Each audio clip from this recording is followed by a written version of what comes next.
Hello बच्चों, the question says match the column. So here we have to match the column with column 2. ठीक है. So A part पे given है blue revolution, B white revolution, C green revolution, D apiculture. ठीक है बच्चों. और column 2 में given है first increase in production of milk and milk products, second increase in fish production, third beekeeping, fourth enormous increase in food production by using improved varieties of cereals. ठीक है बच्चों. तो सबसे पहले हम यहाँ पर की कॉन्सेप्ट देख लेते हैं. ठीक है, देख लेते हैं हम की कॉन्सेप्ट.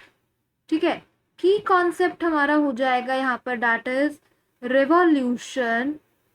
रेवोल्यूशन एंड बोल सकते हैं एपीकल्चर. एपीकल्चर. ठीक है, तो बात करें हम यहाँ पे रिवॉल्यूशन की और एपीकल्चर की, तो सबसे पहले हमें कॉलम 1 में फर्स्ट पार्ट गिवन है दैट इज ब्लू रिवॉल्यूशन. अब बात करें ब्लू रिवॉल्यूशन की, तो ब्लू रिवॉल्यूशन क्या होता है that is revolution in the increase of fish production. ठीक है, तो हम कह सकते हैं that A part of column 1 can be matched with the second part of column 2 that is increase in fish production. ठीक है, तो क्या हो रहा है, फिश का प्रोडक्शन बढ़ रहा है, उसे बोल रहे हैं ब्लू रिवॉल्यूशन. ठीक है बच्चों. नेक्स्ट हम देख लेते हैं यहाँ पे that is B part. B part है हमारे पास that is white revolution.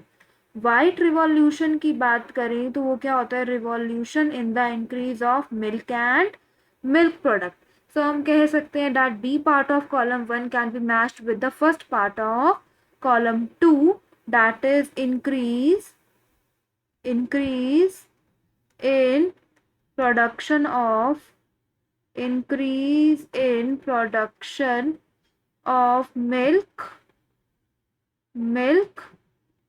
and milk products and milk products. ठीक है बच्चों.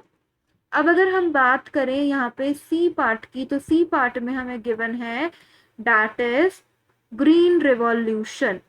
ग्रीन रिवॉल्यूशन की बात करें तो ग्रीन रिवॉल्यूशन क्या होता है that is increase in production of food grains.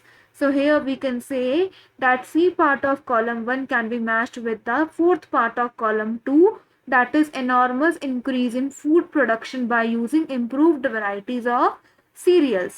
ठीक है, तो सी पार्ट को हम मैच कर सकते हैं फोर्थ पार्ट से कॉलम 2 के that is increase in food production. ठीक है बच्चों.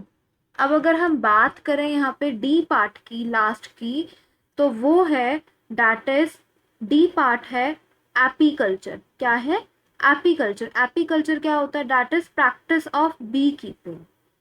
ठीक है, प्रैक्टिस ऑफ बी कीपिंग को बोलते हैं apiculture. So here we can say that D part of column 1 can be matched with the third part of column 2 that is bee keeping. ठीक है बच्चों. So this is the answer. Hope you understood it well. Best of luck.